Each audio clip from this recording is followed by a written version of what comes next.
This is the Greenstalk vertical garden tower, and in this video I'm going to show you how to set it up and what you can grow in it. So the first step before you set up your Greenstalk garden tower is to make sure that your ground is level. Now I'm leveling my ground with this tamper right here. Now it's really important to level out your ground. Without level ground, it will make it really easy for your garden tower to fall right over. It's really important that you have your Greenstalk garden tower on an even surface, so I'm using these stones that I got at the Home Depot to make that happen. And it took a little trial and error, but we finally got the stones to a level-ish kind of surface where it wasn't completely level, but it was close enough to level where the tower wasn't going to fall over.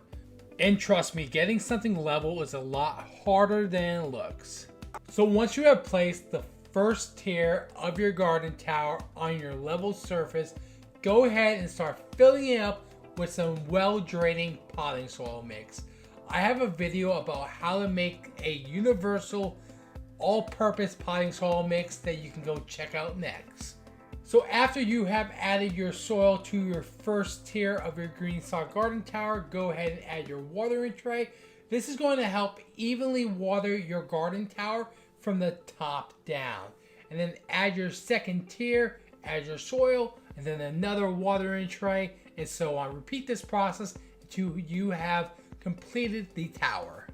So considering that my plants will be in a very constrained space, I'm adding some worm castings to each planter hole to add some great nutrients to each plant. And as I mentioned earlier, I use my own potting soil mix, and that potting soil mix has some great organic compost in it too. The bottom line is I'm trying to create a lot of good organic matter for my plants to use. So it's still very early in the season, so I'm only going to focus on things like herbs and onions, things that are cold hardy, because I live in Houston, Texas, and although it's only February, we can still get a freeze in February. So I just want to keep that in mind. So keep your last frost date in mind when you're planting things in your tower. So I have some onion chives in here, some garlic chives. I have some Mexican marigolds. I just like the smell of Mexican marigolds, but they do get pretty big, so I'm going to have to prune them down to fit in this tower. Some pineapple sage, some cilantro, thyme, and like I mentioned earlier, onions. Last year I grew some onions in this. The only thing I would change is that I would fertilize it more. So if you're going to grow onions in this, you can grow one in each of the slots. Just make sure you're fertilizing your onions every couple of weeks so they get nice and big.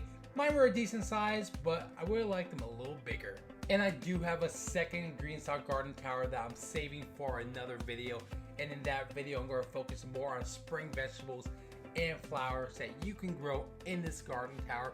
But if you found any information in this video helpful, please consider leaving a like and subscribing for more gardening videos. But until the next time, I'll catch you on the flip side in the next gardening video.